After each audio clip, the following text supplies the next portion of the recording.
विजयनगर की सामाजिक स्थिति। विजयनगर साम्राज्य में सामाजिक व्यवस्था सैद्धांतिक रूप से शास्त्रीय परंपराओं पर आधारित थी। अभिलेखों में राज्य कर्तव्य, सभी वर्णों के मंगल एवं कल्याण की रक्षा, सकल वर्ण श्रम धर्म मंगलानु पालिसुत का वर्णन मिलता है। अल्लासानी पेदुन्ना ने मनुचरितम में समाज में विद्यमान चार जातियों विप्रुल, ब्राह्मण, राजुल, क्षत्रिय, मोती, किरतुल, वैश्य, नल, वज, जतिबर, शूद्र का उल्लेख किया है। समाज में ब्राह्मणों का सर्वाधिक सम्मान था। डोमिगो पाइस के अनुसार ब्राह्मणों की नियुक्ति पुरोहित, साहित्य मंत्री यानी ब्राह्मणों की नियुक्ति पुरोहित, साहित्यकार, मंत्री, राजदूत, सेना नायक के रूप में होती थी। बारबोसा के अनुसार राजा क्षत्रिय परिवार से आते थे। वैश्य वर्ग में चेटी थे जो मुख्यतः व्यापारिक गतिविधियों में संलग्न थे। श्रमिक वर्ग के लोगों को शूद्र के अंतर्गत रखा गया। वीर पंचाल दस्तकारों का वर्ग था जिसमें लोहार, स्वर्णकार, कांस्यकार, बढ़ई, मूर्तिकार सम्मिलित थे। कुदी कृषक मजदूर होते थे। बड़वा उत्तर से दक्षिण आकर निवास करने वाला समूह था। निकोलो कोंटी के अनुसार समाज में दास प्रथा प्रचलित थी। मनुष्यों का क्रय विक्रय बेस वर्ग कहलाता था। स्वर्णकार, लौहकार, बढ़ई का सामाजिक स्तर जुलाहा, कुम्हारों, कर्मकारों, कलालों एवं तेलियों की तुलना में ऊंचा था। महिला स्थिति।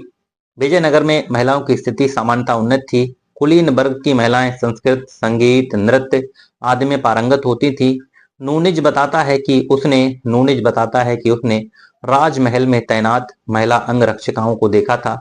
उसके अनुसार स्त्रियां भविष्यवक्ता, ज्योतिषी, पहलवान यानी मल्ल युद्ध, लिपिकार, लेखाकार आदि कार्यों में संलग्न थीं। महत्वपूर्ण है कि जितना विजयनगर के प्रशासन में महिलाओं को नियोजित किया गया उतना अन्यत्र दुर्लभ था। कंपन की पत्नी गंगा देवी ने मदुरा विजय की रचना की। प्रोण देवराय ने होनम नामक महिला को राजप्रसाद का रीडर बनाया था। अच्युत देवराय की समकालीन तिरुमल संस्कृत की बहुत बड़ी कवित्री थी। उसने चंपू काव्य वरदाम्बिका प्रणय का लेखन किया। अकुलीन वर्ग की महिलाएं विभिन्न व्यवसायों हस्तकला में प्रवीण होती थीं। गणकाएं, इनका भी समाज में विशाल वर्ग था। इनके दो वर्ग थे, एक मंदिर में सेवारत देवदासी, दूसरी स्वतंत्र रूप से जीवन यापन करने वाली गणकाएं।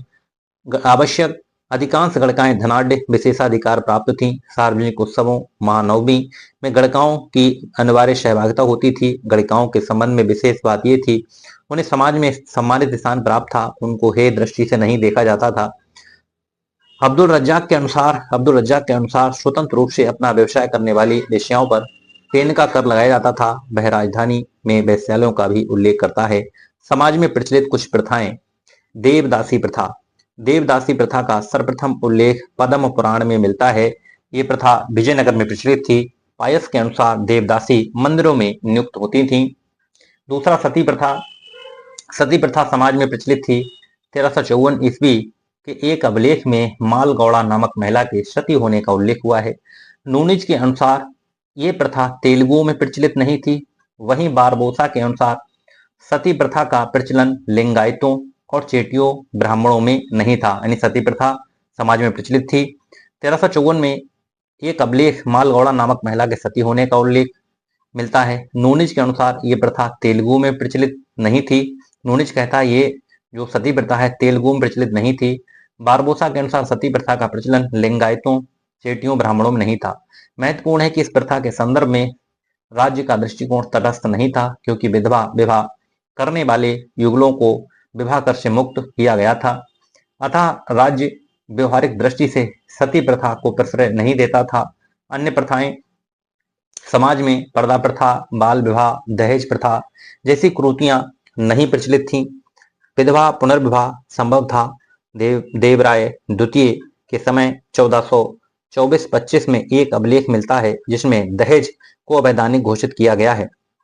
विजयनगर राज्य में की अत्यंत घृणापद प्रथा कैदियों को नरबलि के रूप में प्रयुक्त करना था।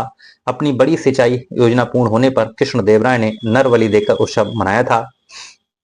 वस्त्राभूषण, खान पान, मनोरंजन। सामान्य वर्ग धोती कमीज धारण करता था। अभिजात वर्ग के लोग रोमन शैली के जूते धारण करते थे। नूनिज के अनुसार विजयनगर की हीरों और खाने की दुनिया में सबसे बड़ी थी, यानी नूनिश कहता है कि विजयनगर की हीरों की खानें दुनिया में सबसे बड़ी थी। गुलाबों के व्यापारी को देखकर अब्दुल रज्जाक का आश्चर्य में पड़ गया। विजयनगर के निवासियों के लिए भोजन की तरह गुलाब का फूल आवश्यक था। महानवमी पर्व विजयनगर का मुख्य राजकीय उत्सव था। इसी अवसर पर विजयनगर के शासक अपने रुतबे, ताकत का या एवं अधिराज का प्रदर्शन करते थे। मनोरंजन के साधनों में शतरंज, छाया नाटक, बोमलाट, यक्षगान, मंच पर संगीत एवं वाद्य यंत्रों की सहायता से अभिनय करना प्रचलित था। यक्षगान विजयनगर की देन थी। बोमलाट की उत्पत्ति सर्वप्रथम चोल काल में हुई। कृष्णदेव राय शतरंज के बड़े शौकीन थे। वह खिलाड़ियों को प्रोत्साहन भी देते थे। शिक्षा के मामले में राज सक्रिय रुचि नहीं लेता था, यानी शिक्षा के मामले में राज सक्रिय रुचि नहीं लेता था। फिर भी शासकों ने मठों, अग्रहारों को दान देकर शिक्षा को अप्रत्यक्ष रूप से प्रोत्साहित किया। अग्रहारों में केवल वेद की शिक्षा प्रदान की जाती थी। अग्रहारों में केवल वेद की शिक्षा प्रदान की जाती थी। राजकीय सेवा के इच्छुक विद्यार्थियों के लिए विशेष प्रशासनिक विद्यालय होते थे। समाज में मुख्यतः सनातन धर्म का बोलबाला था, लेकिन अन्य धर्मों के प्रति राजकीय नीति सहिष्णु थी। राज्य सांप्रदायिक विवादों में हस्तक्षेप करता था। श्रवण बेलगोला लेख के अनुसार जैन एवं वैष्णवों के बीच उठे विवाद का निस्तारण बुक्का प्रथम ने जैन संप्रदाय के पक्ष में किया। ऐसे ही सामाजिक समस्याओं का निराकरण भी राज्य सक्रिय भूमिका निभाता था। शासकों का ध्येय लोक कल्याण ही था। कृष्णदेव राय कहते भी हैं कि प्रजा के कल्याण के उद्देश्य से को सदैव आगे रखो, तभी राज्य के लोगों का कल्याण मंगल कामना करते थे। राजा का कल्याण तभी होगा जब देश प्रगतिशील समृद्धशाली होगा। साहित्य एवं कला। वास्तुकला। विजयनगर वास्तुकला का केंद्र हम्पी। यद्यपि विजयनगर कला की आधार द्रविड़ शैली ही था, परंतु इसकी अपनी कुछ विशेषताएं थी जो कि निम्नलिखित हैं। कल्याण मंडप।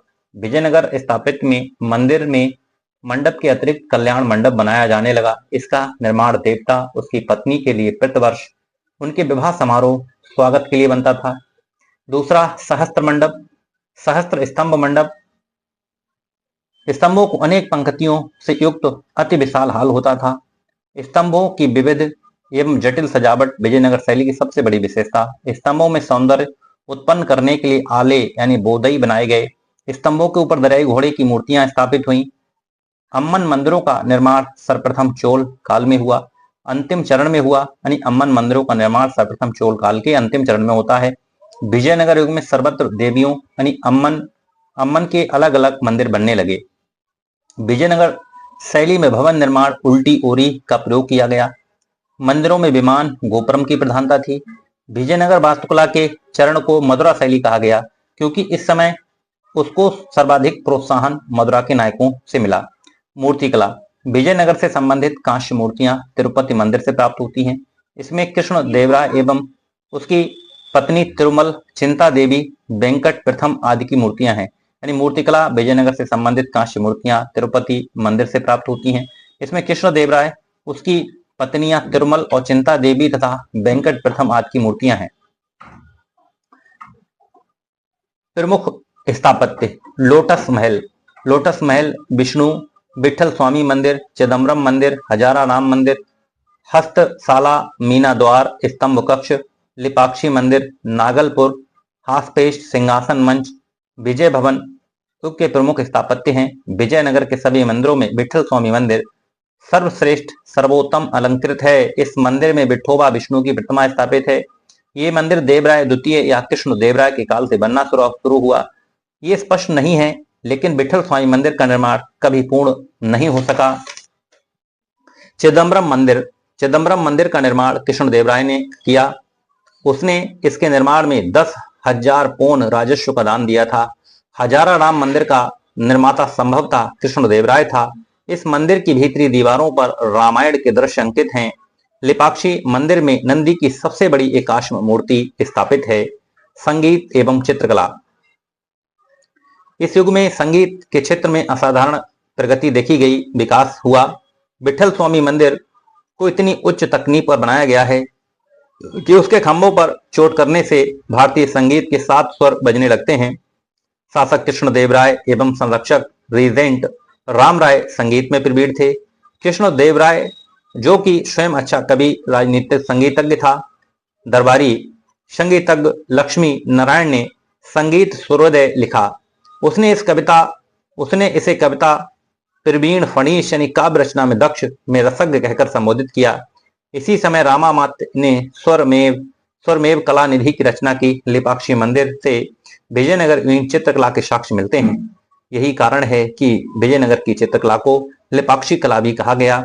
अब्दुल रज्जाक ने विजयनगर से चित्रशालाएं खरीदी थी, जो उसके महत्व को दर्शाता है। संस्कृत साहित्य विजयनगर युग में उच्च साहित्य एवं अभिजात वर्ग की भाषा संस्कृत थी। माधवाचार्य ने सर्वदर्शन संग्रह, सायण ने सुधा निधि की रचना की। राजकाल निर्णय में विद्यारण ने विजयनगर के शासकों का इतिहास इसके स्थापना के समय से दिया। पाराशर स्मृति पर माधव ने टीका लिखा। विरूपाक्ष ने नारायण विलास उन्नत राघव की रचना की। शासक कृष्णदेव राय ने संस्कृत में कुल 5 कृतियों की रचना की। इसके दरबारी दिवाकर ने भारत मृत का आलेखन किया। इसी के शासन काल में व्यास राय ने तात्पर्य चंद्रिका, न्यायामृत, तर्क तांडव की रचना की। यानी इसी के काल में, कृष्णदेव राय के ही काल में दिवाकर ने भारत मृत का आलेखन किया और इसी के शासन काल में व्यास राय ने तात्पर्य चंद्रिका, न्यायामृत, तर्क तांडव की रचना की। तेलुगु साहित्य का सर्वश्रेष्ठ कवि श्रीनाथ था। 1350 के बाद 150 वर्षों को श्रीनाथ युग कहा जाता है। श्रीनाथ हरविलास एवं श्रृंगार दीपिका का लेखक था, लेकिन श्रृंगार नैषद श्रीनाथ की सर्वश्रेष्ठ रचना थी। देवराय द्वितीय ने नानाख्या से महाभारत का तेलुगु अनुवाद कराया। हरिहर के काल में आनंद भूषण ने रामायण का तेलुगु अनुवाद किया। कृष्णदेवराय का शासनकाल तेलुगु साहित्य का स्वर्णकाल क्लासिक युग कहलाता है। इसी समय पौराणिक कथा, कल्पित कथा के आधार पर प्रबंधों की रचना हुई। इसके दरबार में 8 तेलुगु कवि थे, जिनको अष्टदिग्गज कहा गया। तेलुगु साहित्य के 5 महाकाव्य निम्नलिखित हैं।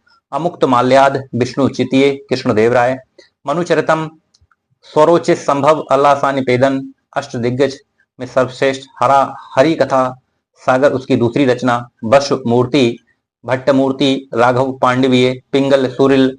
ये पुस्तक एक तरफ से पढ़ने से रामायण और दूसरी तरफ से पढ़ने से महाभारत की कहानी है।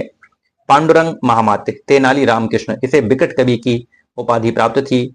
अष्टदिग्गज में अल्लासानी पेदन, भट्टमूर्ति, पिंगल सुरल, तेनाली रामकृष्ण, नंदन तिम्मन, रामभद्र अय्यल, राजू धुर्जट सम्मिलित थे। धुर्जट ने दुर्बल कला को समर्पित कालहस्ती महामात की रचना की। बेमन ने लोकप्रिय संत काव्य की रचना की। वीरभद्र ने कालिदास रचित अभिज्ञान शाकुंतलम का तेलुगु अनुवाद किया। कृष्णदेवराय के दरबार का दूसरा महान कवि नंदी तिम्मन था। उसने परिजात हरण की रचना की, जिसमें श्री कृष्ण के जन्म की प्रसिद्ध घटना पद्य का संकलन हुआ।